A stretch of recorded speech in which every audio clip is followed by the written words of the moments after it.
একদম মুচমুচে চিংড়ি ফ্রাই অথবা জাপানিজ এবি ফ্রাই বলতে পারেন, যে যেটাই বলেন না কেন।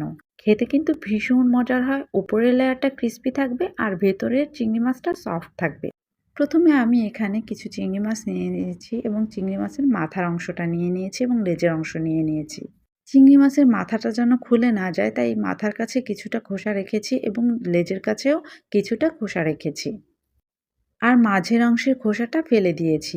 চিংড়ি মাছের ভেতরে কিন্তু একটা কালো রগের মতন থাকে, যেটা আমরা এখান থেকে টান দিয়ে বের করে ফেলে দিয়েছি। আমি স্ক্রিনে একটু দেখিয়ে দিচ্ছি, এভাবে টান দিলে এখান থেকে বের হয়ে যাবে। এবং চিংড়ি মাছের মাঝখানের খোসাগুলো কিন্তু আমরা ফেলে দিয়েছি, ২ সাইডে খোসাটা রেখে দিয়েছি। চিংড়ি মাছটাকে আমি একটু চাকু দিয়ে ঠিক এভাবে করে কেটে দিয়েছি। এখানে একটা রগ থাকে। এই রগটা যদি কেটে না দেওয়া হয় তাহলে চিংড়ি মাছটা ভাজলে ঠিক এরকম করে গোল হয়ে যায়। এবং চাকু দিয়ে কেটে নেওয়ার পর হাত দিয়ে একটু চেপে চেপে চিংড়ি মাছগুলোকে এভাবে লম্বা করে নিয়েছি। আশা করি আপনারা আমার থেকেও অনেক বেশি ভালো পারবেন এই ব্যাপারটা। এখন ১ স্লাইস লেবুর রস দিয়ে দিব চিংড়ি মাছের উপরে। লেবুর রস দিলে চিংড়ি মাছের বাজে স্মেলটা চলে যায় এবং চিংড়ি মাছটা অনেক সফট হবে এবং দ্রুত কুকড হয়ে যাবে।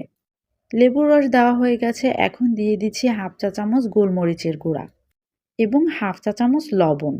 সবকিছু খুব ভালোভাবে মাখিয়ে চিংড়ি মাছটাকে আমি ১০ মিনিটের জন্য ম্যারিনেট করে রেখে দিব। এবার চলে যাব পরবর্তী স্টেপে। এখানে আমি ১ কাপ ময়দা নিয়ে নিয়েছি এবং তাতে 1/2 চা চামচ লবণ দিয়ে দিলাম, 1/2 চা চামচ আদা গুঁড়া এবং 1/2 চা চামচ রসুন গুঁড়া দিয়ে দিলাম। ১ চা চামচের মতো লাল মরিচের গুঁড়া দিয়েছি। এবার সমস্ত উপকরণগুলোকে খুব ভালোভাবে হাত দিয়ে মিক্সড করে নেব। এখন ময়দার মিশ্রণটা নিয়ে নিলাম, ২টা ডিম ফেটিয়ে নিয়েছি এবং কিছু ব্রেডক্রাম্বও নিয়ে নিলাম। চিংড়ি মাছটাকে প্রথমে আমি ময়দায় একটা কোটিং করে নিব। এরপরে ডিমের ভিতরে একবার কোটিং করে নিব।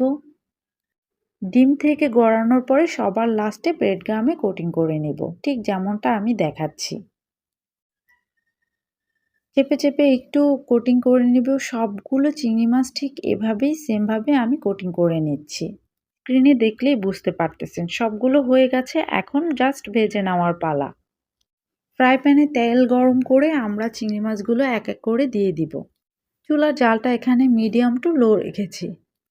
চিংড়ি মাছ কিন্তু ভাজতে খুব বেশি সময় লাগে না। অনেক বেশি সময় ধরে যদি চিংড়ি মাছ ভাজা হয় তাহলে চিংড়ি মাছটা কিন্তু রাবারি রাবারি হয়ে যাবে। চিংড়ি মাছটা আমি মিডিয়াম টু লো হিটে ভেজে নিয়েছি। এক পার্ট ভাজা হয়ে গেছে, এবার চিংড়ি মাছগুলোকে উল্টে নিচ্ছি।